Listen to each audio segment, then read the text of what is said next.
آج کی تاریخ میں ہم محمد صلی اللہ علیہ وسلم سے بھی نہیں مانگ سکتے. باقی لوگ کو تو چھوڑو، سنت اور باقی بابا لوگ کو چھوڑو، محمد صلی اللہ علیہ وسلم کو بھی ماننا ہمارے لیے حرام ہے.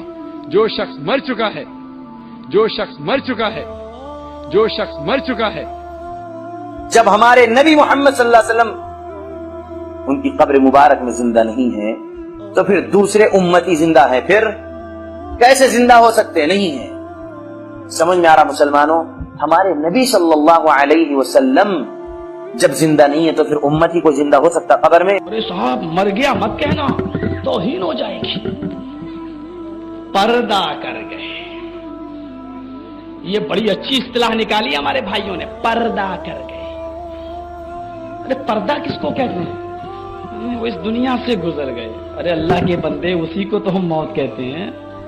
نہیں مرے نہیں ہیں، پردہ کر گئے. پردے کا معنی کیا ہوا؟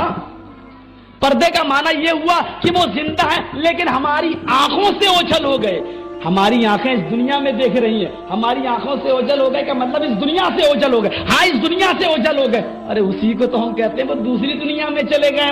نہیں وہ اس دنیا میں اوجھل نہیں، پردہ کر گئے. تم کتنا ہی اچھا لقب لے لو، پردہ کر گئے. زندہ ہیں، باحیات ہیں، پردہ کر گئے، وصال کر گئے، وفات کر گئے. کچھ بھی کہو، ان کو زندہ ثابت کرنے کے لیے کتنے ہی اچھے القاب سے تم پکار لو، لیکن حقیقت یہ ہے کہ جناب محمد رسول اللہ اس دنیا میں موجود نہیں ہے.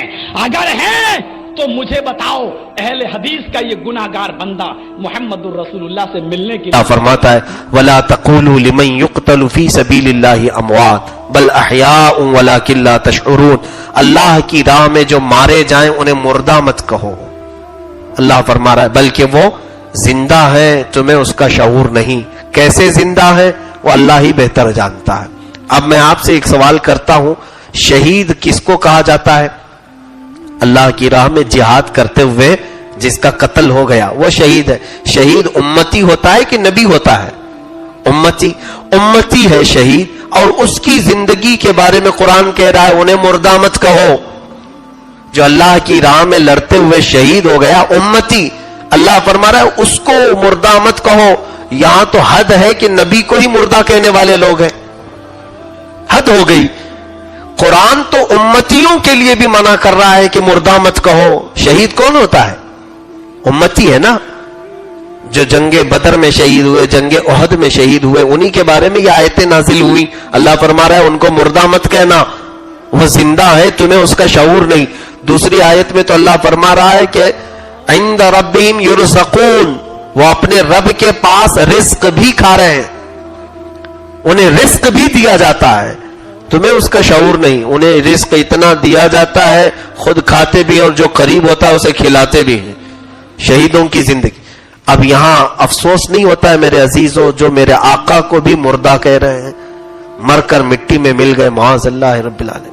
ایسے عقائد جہاں سے آپ کو بو بھی آئے، کہیں سے ایسی مہک آئے، فوراً توبہ کر کے وہاں سے نکلو کہ یہاں سے ابلیس کی بدبو آ رہی ہے، شیطان کی نحوست یہاں سے نظر آ رہی ہے. جس نے میرے نبی صلی اللہ علیہ وسلم کے متعلق یہ کہا مر کر وہ مٹی میں مل چکے ہیں معاذ اللہ. قرآن تو ان کے امتیوں کے بارے میں کہہ رہا ہے، ان کے امتیوں کے بارے میں کہہ رہا ہے. حتیٰ کہ آپ کو ابھی میں نے مدینہ طیبہ میں ایک روایت یہ بھی پڑھی، جنگ احد ہونے کے بعد 60 سال گزر جانے کے بعد آج جو مدینہ طیبہ زیارتوں پہ جاتے ہیں وہ سیدنا امیر حمزہ رضی اللہ تعالیٰ عنہ کے مقام پر جاتے ہوں گے، سلام پیش کرتے ہیں. انہوں نے وہاں پر سے مزاروں کو سب ختم کیا، جالی لگا کر کے رکھا ہے. لیکن اہل حدیث ہوں کہ وہابی ہوں کوئی بھی ہو، ان لوگوں نے بھی اس روایت کو تسلیم کیا ہے. 60 سال تک ان کی قبریں الگ تھیں، احد پہاڑ کے قریب ان کی قبریں تھیں. 60 سال کے بعد سیلاب آیا تھا مدینے میں جس سے ان کی قبریں ٹوٹ گئیں، تو ان صحابہ اکرام کو ان کی قبروں سے 60 سال بعد لا کر کے پھر میدان میں دفن کیا گیا ہے. 60 سال کے بعد. اور ایک دو نہیں 70 صحابہ کو لایا گیا ہے. شفٹنگ ہوئی ہے ان کی قبروں کی، روایت موجود ہے. اس روایت کو سارے لوگ ایکسپٹ کرتے ہیں. ان کی قبریں بدلی گئی ہیں. حضرت امیر حمزہ رضی اللہ تعالیٰ عنہ کی اور ان کے ساتھ جو موجود ہیں وہ اس میدان میں جہاں آج ہیں وہاں پہلے قبریں نہیں تھی، دوسری جگہ یہ دفن ہوئے تھے، وہاں سے شفٹ کر کے اس میدان میں آج جہاں پر ہے وہاں لایا گیا. کتنے سال بعد؟ 60 سال بعد. 60 سال کے بعد ابتدا میں نماز پڑھنے والے مقتدیوں کی لاشیں صحیح ہے تو امام کا جسم کیسے ہوگا؟ امام کی زندگی کے متعلق تم سوال کر رہے ہو. یہاں مقتدی جو نبی کے پیچھے نماز پڑھتے ہوئے شہید ہوئے ان کی زندگیاں 60 سال کے بعد نکالی گئی تب بھی سلامت ہے. 60 تو دور کی بات ہے میرے عزیزوں. آج بھی میرا چیلنج ہے 14 صدیوں کے بعد بھی اگر ان کی قبریں کھلی تو ان کا جسم ویسی ہی ہوگا جیسے انہیں جنگ کے دوران دفن کیا گیا تھا. آج بھی ان کا جسم ویسی ہی ہوگا. اللہ کے حبیب صلی اللہ تعالی علیہ وسلم کے متعلق لوگوں نے جو عقیدہ گڑھ لیا ہے، ایک اور روایت میں آپ کو بتا دوں، 70 سال ہو گئے تھے، یعنی تقریباً 70ویں ہجری تھی غالباً. اس وقت مدینہ طیبہ میں سیلاب جب آیا تھا تو حضور صلی اللہ علیہ وسلم کا جو حجرہ ہے جس میں آپ آرام فرما ہے اس حجرے میں بھی پانی آیا تھا. پہلے وہاں پر دیوار بند نہیں کی گئی تھی، ماں عائشہ صدیقہ کا حجرہ تھا، نارمل جیسے دیوار ہوتی تھی دروازہ تھا ویسی ہی تھا. جہاں یہ 3 قبریں تھیں حضور صلی اللہ علیہ وسلم کی، حضرت ابو بکر کی، حضرت عمر رضی اللہ تعالیٰ عنہما کی، تو پانی وہاں پر بھی آیا تو ایک قبر کھل گئی تو سارے مدینے والے لوگ جمع ہوئے. یہ بھی حدیث پاک میں موجود ہے. سارے مدینے والے جمع ہوئے، کہا کہ قبر کھلی، اور کسی کی قبر کھلی تو پیر پورا صاف ظاہر تھا، پنڈلی سے لے کر نیچے پیر تک پیر بالکل ایسے تھا کہ اگر کوئی اس پر انگلی رکھتا تو خون ویسے ہی سرکتا تھا جیسے زندوں کا سرکتا ہے، ادھر سے ادھر ہوتا تھا. تو لوگ جمع ہوئے دیکھنے کے لیے کہ رسول پاک صلی اللہ علیہ وسلم کا قدم ظاہر ہو گیا ہے. اس وقت ایک تابعی حضرت عروہ بن زبیر رضی اللہ تعالیٰ عنہ، یہ حضرت زبیر کے بیٹے ہیں، یہ وہاں پر آئے.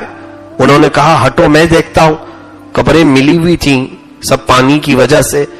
تو انہوں نے کہا واللہ ما هذه قدم رسول اللہ صلی اللہ علیہ وسلم وانی لاعرف هذه قدم لعمر بن الخطاب رضی اللہ تعالیٰ عنہ. وہ کہتے ہیں اے لوگوں قسم خدا کی یہ رسول اللہ صلی اللہ علیہ وسلم کا پیر مبارک نہیں ہے، میں اچھی طرح سے جانتا ہوں یہ عمر ابن خطاب کا پیر ہے جو دکھ رہا ہے. اب پھر میں آپ سے کہوں گا عمر ہے کون؟ عمر کو بنایا عمر کس نے؟ وہ رسول کریم صلی اللہ علیہ وسلم جن کی شاگردی میں ہونے کو عمر اپنی زندگی کی سب سے بڑی معراج سمجھتے ہو. بلکہ یوں کہتے ہیں اے لوگوں عمر کی اپنی کوئی حیثیت نہیں، مجھے تو 2 بکریاں سنبھالنی نہیں آتی تھی، میرے باپ سے میں مار کھاتا تھا، آج میں 7 ملکوں کو سنبھالتا ہوں، صرف قدم رسول کی برکت ہے، رسول اللہ کی نسبت کی برکت ہے. اس عمر فاروق رضی اللہ تعالیٰ عنہ کا پیر ظاہر ہوا تو پورے مدینے والوں نے دیکھا. جب امتی ہو کر خلیفہ رسول ہو کر ان کی قبر میں ان کا پیر مبارک صحیح سلامت ہے تو پھر میرے آقا صلی اللہ علیہ وسلم کا جسم مقدس کتنا اعلیٰ و عرفہ انداز میں صحیح سلامت ہوگا. اے لوگوں اس معاملے میں بالکل ڈسکس مت کرنا. میں تو سمجھتا ہوں ایمان کا بہت بڑا خطرہ ہے. جن لوگوں نے حضور پاک صلی اللہ علیہ وسلم کی ذات کے متعلق یہ کہا، وہ رسول پاک صلی اللہ علیہ وسلم جن کے قدموں کے بوسے لینے کے لیے جبرائیل امین آیا کرتے تھے. جبرائیل بھی جب میرے آقا کو جگاتے تو اپنی ٹھنڈی پیشانی حضور کے تلووں پر لگاتے تھے. تو اس رسول پاک صلی اللہ علیہ وسلم کو اگر کوئی کہے مر کر مٹی میں مل گئے، میرے عزیز درد ہوتا ہے ہمیں، اس لیے ہم بولتے ہیں. باقی جس کو دلیلوں کی ضرورت ہے وہ رابطہ کر کے دلیلیں حاصل کر سکتا ہے. مگر میں اپنے سنی اور سچے عاشقوں کے لیے اتنی بات ضرور کہوں گا، اے میرے بھولے بھالے بھائیوں، تم ہرگز فکر مت کرنا. ہم جس نبی کو مانتے ہیں وہ کل بھی زندہ تھے، آج بھی زندہ ہے. تو زندہ ہے واللہ، تو زندہ ہے واللہ. میری چشم عالم سے چھپ جانے والے، چمک تجھ سے پاتے ہیں سب پانے والے. میرا دل بھی چمکا دے چمکانے والے. ہم اس رسول کے امتی ہیں. باقی جو لوگ مردہ رسول کو مانتے ہیں وہ خود بھی مردہ ہیں.